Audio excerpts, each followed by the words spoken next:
क्या बिहार की राजनीति सिर्फ वादों की रेस बन गई है? हर चुनाव में नेता हमारे सपनों की नीलामी तो करते हैं, लेकिन पूरा कितना होता है? इस बार मैदान में नीतीश कुमार और महागठबंधन दोनों ने ऐसे घोषणाएं कर दी है जो सीधा दिल और जेब पर असर डालेगी। सवाल यही है कि इस वादों से बिहार की तस्वीर बदलेगी या फिर सब कुछ पहले जैसा रहेगा। चलिए पूरी कहानी समझते हैं। बिहार विधानसभा चुनाव का बिगुल बज चुका है और साथ ही शुरू हो चुकी है घोषणाओं की लड़ाई। ऐसा लगता है कि जैसे हर पार्टी अपने सबसे चमकीले वादे लेकर तैयार बैठी है। मन सज चुका है, भीड़ जुट चुकी है और अब हर दल कह रहा है असली बदलाव वही लाएगा।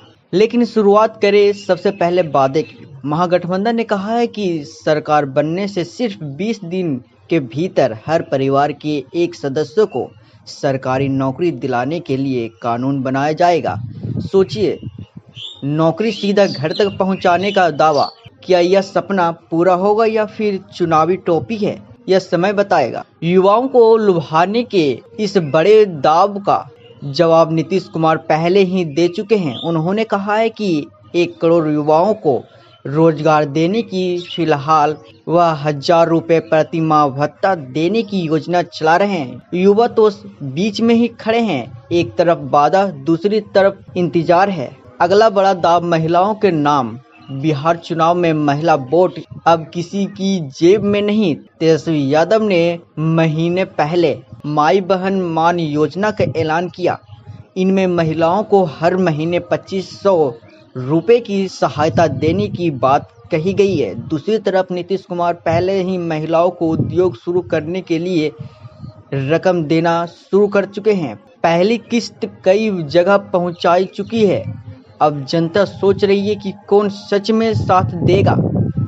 अब बात करते हैं मोदी सरकार के खिलाफ सबसे बड़ी चोट पर।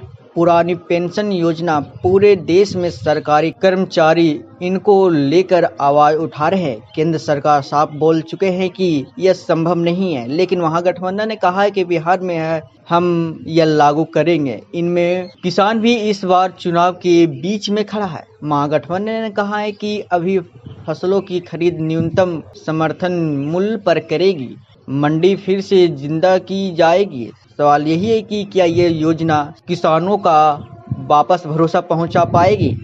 मदरसा प्रबंधन पर बड़ा सवाल। वक्त कानून में बदलाव, आरक्षण बढ़ाने की तैयारी, अस्थायी समीकरणों को देखते हुए यह कदम वोट की गिनती में असर ला सकती है। यह घोषणा नीतीश कुमार की योजना का मुकाबला करने की कोशिश है। नीतीश ने मगर यह पूरा मुकाबला एक ही सवाल पर टिका है, वादा कौन निभाएगा? आप क्या सोचते हैं? इस वादों में कितनी सच्चाई है और कितना चुनावी खेल? कमेंट में जरूर बताएं।